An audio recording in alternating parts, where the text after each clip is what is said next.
Salut à toi et bienvenue sur ma chaîne. Ici on parle de réussite. C'est ma première vidéo donc c'est l'occasion pour moi de t'expliquer l'objectif de cette chaîne. Sur ce, c'est parti. Je suis Martis. Je vis à Boaké. Et avant que je n'arrive à Boaké, les gens m'ont fait savoir que Boaké c'était la violence, c'était l'insécurité, c'était la capitale de la rébellion. J'avais effectivement peur jusqu'à ce qu'à un moment je me décide à venir parce que je venais ici pour fréquenter. Donc j'avais peur, mais qu'est-ce que j'allais faire avec mon passé, mon parcours, ma famille. Je sais que j'avais pas les moyens de m'inscrire dans une école de luxe à Abidjan ou je sais pas, aller ailleurs. Donc j'étais obligé de venir à Boaké. Jusqu'à ce que je me décide que je viens à Boaké pour réussir.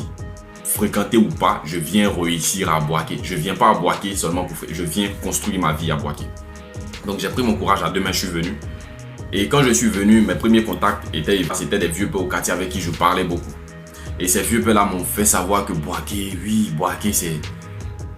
Il n'y a rien à Boaké, Boaké c'est... Il n'y a pas d'opportunité, si tu veux brouiller, il n'y a rien. La seule usine qui emploie un peu c'est Olam, et Olam ça n'emploie pas assez de personnes. Si tu veux réussir, Boaké n'est pas fait pour toi.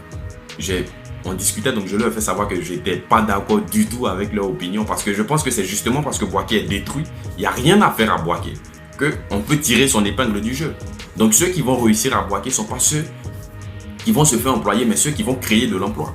Mais si tu veux te faire employer, effectivement, je suis d'accord avec vous, Boaké n'est pas fait pour vous. Mais si tu veux vraiment être riche, Boaké c'est pour toi. Mais comme fallait s'y attendre, les vieux pères n'étaient pas d'accord et étaient même fâchés que je contredis ce qu'ils disaient parce que pour eux c'était un bon conseil. Pourquoi j'ai pas acquis de la tête et dit oui, effectivement, bon, d'accord, on va voir. Donc c'est ça aussi les problèmes de l'Afrique. Hein. Les devanciers n'aiment pas que certaines personnes viennent contredire ce qu'ils disent. Donc leurs propos doivent être un peu comme les propos du pape. Mais ouais, faut reconnaître aussi c'est leur conviction, c'est leur croyance et qu'est-ce qu'on y peut.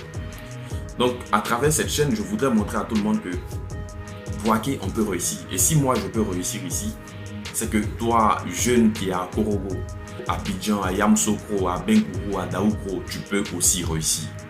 Si dans ce que les Ivoiriens appellent la capitale de la rébellion, un jeune peut quitter et quelque part et venir réussir dans la capitale de la rébellion, c'est que là aussi où tu es, tu peux réussir.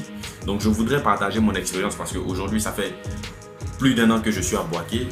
Mes économies n'atteignent pas 100 000 francs, donc je pars réellement de zéro et je veux réellement partager mon expérience, mes erreurs, mes échecs, mes réussites à travers cette chaîne et montrer qu'à l'intérieur du pays aussi on peut réussir. Il ne suffit pas de te concentrer à Abidjan. Donc dans les prochaines vidéos, je vais présenter mon plan.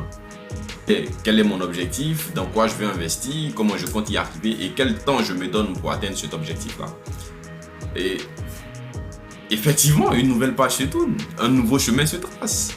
Une nouvelle histoire s'écrit. Et si tu veux faire partie de l'aventure, que tu sois Boakois, que tu sois de Yamoussoukro, que tu sois d'Abidjan, que tu sois de Daoukro, que tu sois Ivoirien ou même Burkinabé ou Malien, ouais c'est quand même bizarre, mais que tu sois Africain, Européen, si tu veux faire partie de l'aventure, abonne-toi, donne-moi ton avis en commentaire et c'est ton frère Martis. Merci.